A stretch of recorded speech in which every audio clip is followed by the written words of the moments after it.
Welcome to QuickSpeak, the English podcast that helps you improve your English and explore interesting topics. Yeah. Today we're going to be talking about escaping the rat race and achieving financial freedom. Yeah, we'll be looking at what the rat race is and some of the ways that people try to find financial independence and a more fulfilling lifestyle. Okay, so let's start with that term. What do we mean when we say the rat race? So imagine like a wheel that just spins and spins. You're running on that wheel, working really hard, but you're not really going anywhere. Yeah. That's often how people describe the rat race. It's this feeling of being stuck in a routine. Often it's a job that you don't like, but you have to do it to pay your bills and to survive. It definitely doesn't sound very fulfilling. So is that why people want to escape it? To find something more meaningful in their lives? I think that's a big part of it. Escaping the rat race isn't just about money, although financial security is important, of course. Right. But it's also about having control over your time, pursuing your passions, and designing a life that aligns with your values. So it's more than just accumulating wealth. It's about having the freedom to choose how you spend your time and energy. Exactly. And there are many different paths that people take to achieve this freedom. Some people focus on building passive income streams, while others embrace a more minimalist lifestyle to try to reduce their expenses and simplify their lives. Let's talk about minimalism first. That's a word we hear a lot these days. So can you kind of break that down for our listeners who maybe aren't familiar with the concept? Yeah, so minimalism is about making intentional choices about what you bring into your life, both physically and mentally. Okay. It's about focusing on what truly matters and letting go of those things that don't add value. So simplifying your life by decluttering both your home and your mind. Exactly, that's it. So how does minimalism help with escaping the rat race? Well, for one thing, minimalism can help you save money. By buying less stuff and resisting those impulse purchases, you'll naturally reduce your expenses. Yeah. And this allows you to save more and potentially invest more, which are really crucial steps toward financial independence. So it's not about deprivation. It's about being mindful and intentional about how you spend your money and time. Yeah, that's right. It's about aligning your spending with your values. Instead of accumulating things that you don't need, you can focus on things like experiences, relationships, and personal growth. I can see how that would be very liberating, to kind of break free from that cycle of consumerism and focus on what really brings you joy. Yeah, that's a key part of escaping the rat race, finding joy and fulfillment outside of that traditional work-consume cycle. Minimalism can be a powerful tool for that. Yeah. Are there any practical steps that people can take if they're interested in incorporating minimalism into their lives? Yeah, absolutely. One popular strategy is called the 30-day rule. And that is whenever you are tempted to buy something non-essential, you just wait 30 days before making the purchase. Okay. Often what happens is that urge to buy will fade, and you'll realize that you didn't really need that item after all. That's a great tip to help people avoid those impulse buys. Another minimalist practice that helps simplify people's lives. Another approach is the one in, one out rule. Okay. So for every new item that you bring into your home, you get rid of something else. This helps prevent clutter from building up, and it encourages you to be more selective about what you own. Yeah, I like that. It creates a sense of balance. Decluttering is a big part of it, but it's more than just getting rid of stuff. That's right. Minimalism is also about being mindful of your consumption habits. Okay. It's about choosing quality over quantity, investing in those durable items and repairing things instead of always replacing them. Making sustainable choices to reduce waste. Exactly. And so this mindful approach extends beyond just material possessions, right? Yeah. Minimalism can also be applied to your digital life, your relationships, your time management. You're absolutely right. It's about simplifying all areas of your life to create more space for what matters most. That makes sense. Minimalism can reduce those expenses, but a lot of people also look for ways to generate income outside of their traditional job. So how does that fit in? That's where passive income comes in. It's a key concept for those seeking financial freedom and flexibility. So can you explain what exactly passive income is and how it differs from traditional income? Okay, so in a traditional job, you trade your time for money.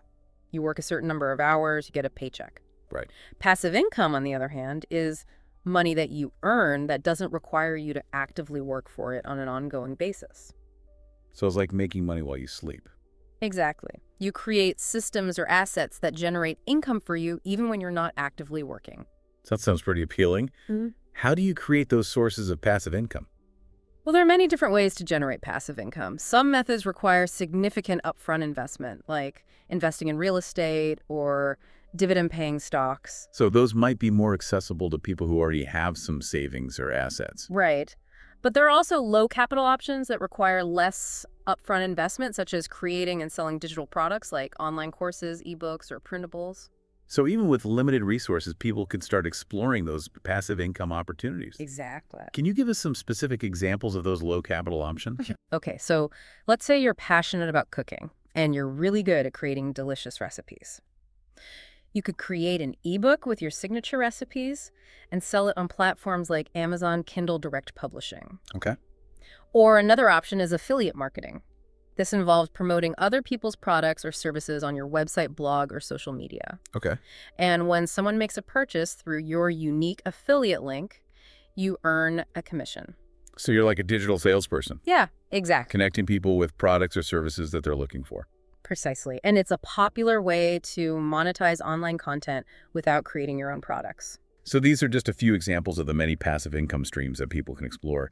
It's inspiring to see that there are so many opportunities out there to generate income outside of that traditional 9 to 5. And the key is to find something that aligns with your passions, your skills, and your interests. Right. And when you enjoy what you're doing, it feels less like work and more like a fulfilling pursuit. Yeah, definitely. It seems like a common theme in escaping the rat race is aligning your work with your passions. Absolutely.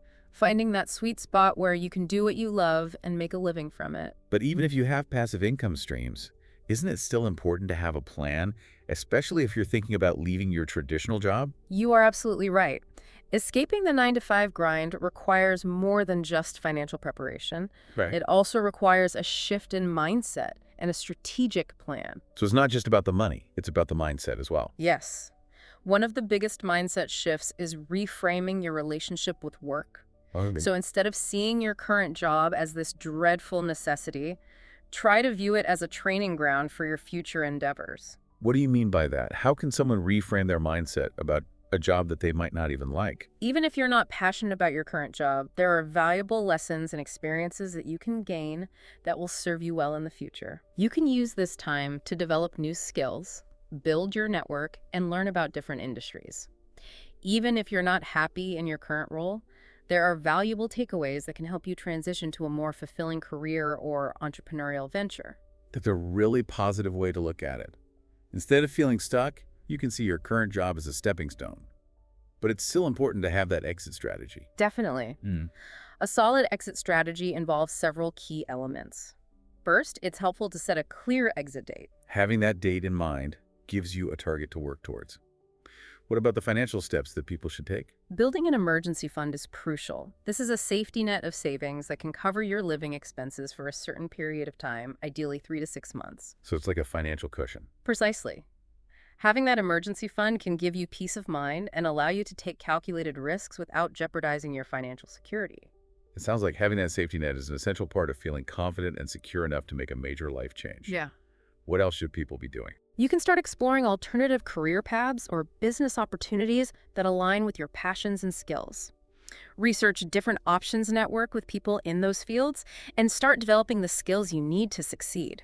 So taking concrete steps towards your goals. Exactly, turning those dreams into actionable plans. And of course, don't forget about the financial basics. Reduce your expenses, increase your savings rate, and explore those passive income streams we discussed earlier. Every dollar you save and invest brings you closer to your financial freedom goal. This all sounds very practical and empowering. But I imagine that there are also psychological barriers that can hold people back from pursuing financial independence. You're right, there are a number of mindset shifts that are crucial for successfully escaping the rat race. One of the most important is overcoming the scarcity mindset. What is the scarcity mindset, and how does that prevent people from achieving their goals? The scarcity mindset is the belief that there are limited resources and opportunities available, and this can lead to a feeling of constant competition, a fear of missing out, and a sense that there's never enough. It sounds like a very stressful way to view the world. It can be. And it can make people hesitant to invest, take risks, or pursue their dreams. They might cling tightly to what they have, fearing loss and scarcity, rather than embracing abundance and opportunity. So how do we combat this scarcity mindset? How can we shift to a more abundant perspective? It starts with recognizing and challenging those limiting beliefs. Notice when those thoughts of scarcity arise and consciously choose to reframe them. Remind yourself that there are enough resources and opportunities for everyone to succeed. So cultivating a sense of trust and faith in the universe's ability to provide. Yeah, a beautiful way to put it. It's about believing that you are worthy of abundance and that there is enough for everyone. This has been really insightful. We've covered a lot of ground so far, from the basics of minimalism and passive income to the importance of mindset shifts and strategic planning. Right. And it's clear that escaping the rat race is about more than just the numbers. It's about creating a life of purpose, fulfillment, and financial freedom. You summarized it perfectly. And remember, this journey starts with a single step. What action will you take today to move closer to the life you desire? We'll be right back after a short break with more insights and tips on escaping the rat race. Stay tuned. Welcome back to QuickSpeak. Before we move on, I think it's important to emphasize that escaping the rat race is a very personal journey. Yeah. There's no one-size-fits-all approach. It's about defining what financial freedom means to you and creating a life that aligns with your own unique values and aspirations. That's an important point. Yeah. Financial freedom might look different for everyone. Right. For some, it might be early retirement, while for others, it might mean having the flexibility to work from anywhere or pursue passion projects without financial constraints. Yeah, exactly. It's about having that autonomy to design your life according to your own definition of success. So speaking of success, let's dive into some specific wealth accumulation strategies that can help people achieve their financial goals. We talked about reducing expenses through minimalism and generating passive income. But what about actively building wealth through investments? Yeah, that's a crucial aspect of financial independence. Investing allows you to put your money to work for potentially generating returns that can outpace inflation and help you build wealth over time. But investing can seem really intimidating, especially for beginners. Where do people even start? A good starting point is understanding your financial independence number, often referred to as FIM. Okay. And this number represents the total amount of money you need to have invested to potentially live off of the returns without needing to work. So it's basically the magic number that signifies financial freedom, the amount you need to have invested to cover your living expenses indefinitely. That's the idea. Of course, it's important to note that this number can fluctuate based on factors like your lifestyle, your expenses, and investment returns. Right, life is unpredictable and our financial needs can change over time. But having that target number in mind can provide a sense of direction. Exactly. How do you actually calculate your FIM? One common rule of thumb is the 4% rule. Okay. And it suggests that you can safely withdraw 4% of your invested assets each year without depleting your principal. So if someone's annual expenses are $40,000, they would need to have $1 million invested to support their current lifestyle indefinitely based on that 4% rule. That's a simplified example, but it illustrates the basic concept. Yeah. Your FIN is essentially your annual expenses divided by the safe withdrawal rate, which is typically around 4%. It seems like reaching that magic number requires a combination of factors. Yeah. Reducing expenses, generating income, and investing wisely. Yeah. Speaking of investing wisely, what are some key principles that beginners should keep in mind? One of the most important principles is diversification. Okay. And this means spreading your investments across different asset classes like stocks, bonds, and real estate to reduce risk. Don't put all your eggs in one basket. Exactly. By diversifying your portfolio, you can potentially mitigate losses in one area by gains in another, creating a more stable and balanced investment strategy. Can you explain a bit more about these different asset classes and how they work? Sure. So stocks represent ownership in publicly traded companies. Right. When you buy a stock, you're essentially buying a small piece of that company. Stocks have the potential for high returns, but they also come with higher risk. So stocks are a bit of a roller coaster ride. They can go up quickly, but they can also go down just as fast. That's a good analogy. Bonds, on the other hand, are debt securities issued by governments or corporations. When you buy a bond, you're essentially lending money to the issuer who agrees to pay you back with interest over a set period of time. Bonds sound a bit more stable and predictable than stocks. Generally, yes, bonds tend to be less volatile than stocks, but they also offer lower potential returns. Real estate involves investing in properties either for rental income or appreciation in value. So real estate can provide both income and potential capital growth. That's right. However, real estate investments can also be illiquid, meaning it can be difficult to quickly sell a property if you need to access your funds. It seems like each asset class has its own pros and cons. How do people decide how to allocate their investments among these different options? That depends on a number of factors, including your risk tolerance, your time horizon, and your financial goals. A young investor with a long time horizon might be more comfortable with a higher allocation to stocks, while someone nearing retirement might prefer a more conservative portfolio with a larger bond component. It sounds like it's important to have a personalized investment strategy that aligns with your individual circumstances. Absolutely. And it's important to remember that investing is a long-term game. It's about patience, discipline, and consistent contributions over time. We often hear about the power of compound interest.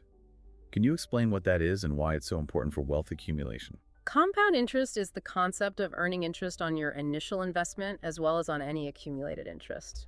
It's like a snowball effect where your money grows exponentially over time. So the longer your money is invested, the more it has the potential to grow. That's the idea. Even small contributions invested regularly can grow significantly over decades thanks to the power of compound interest. This is incredibly motivating.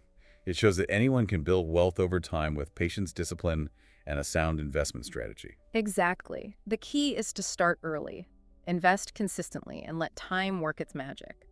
Of course, it's also important to educate yourself about different investment options and seek professional advice if needed. We've talked a lot about the practical aspects of wealth accumulation, but let's not forget about the psychological aspects of escaping the rat race. We discussed overcoming the scarcity mindset earlier, but are there any other cognitive restructuring techniques that can help people on this path? Absolutely. One powerful technique is cognitive reframing. Okay. And this involves consciously choosing to view challenges and setbacks in a more positive and empowering light. Can you give us an example of how this works in practice? Let's say someone experiences a financial setback, like an unexpected expense, or a drop in the value of their investments. Okay, so instead of dwelling on the negative emotions and feeling discouraged, they can try to reframe this experience as a learning opportunity. They can ask themselves, what can I learn from this situation? How can I use this experience to improve my financial habits and make better decisions in the future? So turning a negative experience into a positive learning opportunity. Exactly. By reframing challenges in this way, you can maintain a growth mindset and build resilience in the face of adversity.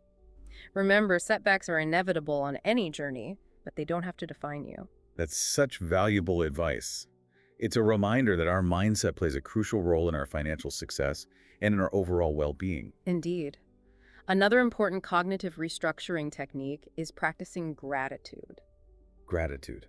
How does that relate to financial independence? Gratitude is about shifting your focus from what you lack to what you already have. It's about appreciating the abundance in your life, even the small things. I can see how that can create a more positive and abundant mindset. When you focus on what you're grateful for, it can shift your perspective and make you feel more content and fulfilled. Exactly. By regularly practicing gratitude, you can cultivate a sense of contentment and abundance, which can help you make more mindful financial decisions and reduce that urge to keep up with the Joneses. This all ties back to the idea of minimalism and living intentionally, doesn't it? Absolutely. It's about appreciating what you have and making conscious choices about what you bring into your life, both materially and emotionally. It's all interconnected. By adopting a minimalist mindset, practicing gratitude, and reframing challenges in a positive light, you can create a really solid foundation for financial and personal fulfillment. This has been incredibly enlightening. We've explored a wide range of wealth accumulation strategies, from calculating your financial independence number to the power of compound interest and the importance of cognitive restructuring techniques. Right. It's clear that achieving financial independence requires a holistic approach that encompasses both financial savvy and a growth-oriented mindset. Well said. And remember, this journey is about creating a life that aligns with your values, your passions, and your definition of success. It's not about following a prescribed path, but about forging your own way. Before we wrap up, I want to touch upon another exciting aspect of escaping the rat race: the possibility of monetizing your passions. A lot of people dream of turning their hobbies or interests into a source of income. Yeah, How can we approach this strategically? that's a great point. Turning your passion into profit requires a combination of entrepreneurial spirit, market awareness, and a unique value proposition. Can you elaborate on those elements? What does it actually take to turn your passion into a sustainable income stream? Certainly. First and foremost, you need to identify a niche within your passion that has market demand. Okay. It's not enough to simply love something. There needs to be an audience willing to pay for what you offer. So finding that intersection between your passion and a viable market opportunity. Precisely. Once you've identified a promising niche, you need to develop a unique value proposition. What makes your offering stand out from the competition? What unique skills, knowledge, or perspective do you bring to the table? So it's about differentiating yourself and offering something valuable that people are willing to pay for. It's not enough to just be passionate. You need to be able to solve a problem or fulfill a need for your target audience. Exactly. And this is where your passion truly shines. When you're genuinely enthusiastic about what you're offering, it shows and it resonates with your audience. Can you give us some examples of how people have successfully monetized their passions? We talked about creating ebooks and affiliate marketing earlier, but what are some other creative ways people have turned their hobbies into businesses? Absolutely. Let's take the example of someone who is passionate about photography. They could monetize this passion by offering photography services for events or portraits, selling prints online, or at art fairs, teaching photography workshops, or even creating and selling online courses or ebooks on specific photography techniques. Those are great examples. Mhm. It shows that there are multiple avenues for monetizing a single passion. Yeah. What about someone who is passionate about writing? What are some ways they could potentially turn their love of words into a profitable venture? A writer could freelance for various publications, write and self-publish books, offer copywriting or content creation services for businesses, or even start a blog or newsletter and monetize it through advertising, affiliate marketing, or selling digital products related to their writing niche. It's amazing to see how many possibilities exist for turning passions into profit. It's inspiring to think that you can actually make a living doing what you love. Yeah. What advice would you give to someone who is just starting to explore this path? What are some key steps they can take to turn their passion into a viable business? I would say start small and experiment. Okay. Don't be afraid to try different approaches and see what resonates with your target audience. Build a strong online presence network with others in your field and continuously learn and improve your skills. Sound advice. Yeah. Taking action, learning along the way, and embracing the entrepreneurial journey. Precisely. Remember, the path to financial freedom is not always linear. There will be challenges and setbacks. But with perseverance, adaptability, and a willingness to learn, you can achieve your goals and create a life you love. This has been an incredibly inspiring and informative conversation. We've covered a wide range of topics, from practical wealth accumulation strategies to the psychological aspects of escaping the rat race and the exciting possibilities of passion monetization. Yeah. It's clear that financial independence is within reach for anyone who is willing to put in the effort and embrace the journey. You've captured the essence perfectly. It's about empowering yourself with knowledge, developing a growth mindset, and taking action towards your dreams. It's about creating a life that is both financially sustainable and personally fulfilling. We'll be right back after a short break with more insights and tips on escaping the rat race. Stay tuned. Welcome back to QuickSpeak. We've been talking about all the different parts of escaping the rat race and reaching financial freedom. Yeah, we've covered lots of strategies like minimalism, passive income, and investing. And we've talked about the importance of mindset shifts and ways to think differently. It's been a really helpful conversation, and I hope our listeners are feeling like they can take control of their finances and make a life that matches their values and hopes. Me too. It's important to remember that financial independence isn't just about having a lot of money. It's about being free to live life how you want. It's about having choices. That's so true. It's not just about the end goal. It's about how you get there and the freedom you feel along the way. Freedom to choose how you spend your time, where you want to live, and the kind of work you do. Exactly. And what's really cool is that the things you learn on this journey, they can be used in other areas of your life too. Like when you learn about money, investing, and being an entrepreneur, it helps you make smarter choices, not just with your money, but in your job, your relationships, and just your overall well-being. It's like taking charge of your life and making it what you want it to be.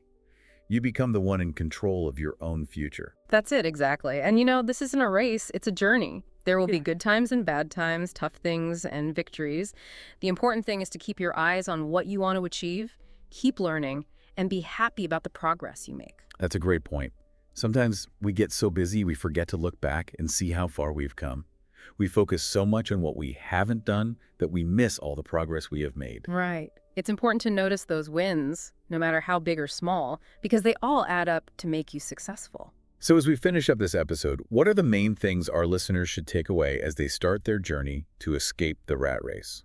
What can they actually do right now to start heading in the right direction? Well, first, figure out what financial freedom means to you. Set goals that are clear, make a plan, and then take action regularly. Even little steps at the beginning make a difference. It's like building momentum and creating good habits that will help you along the way. It's more about making progress than being perfect. Exactly. Try minimalism to make your life simpler and spend less. Look for those passive income opportunities that fit with what you're passionate about and good at.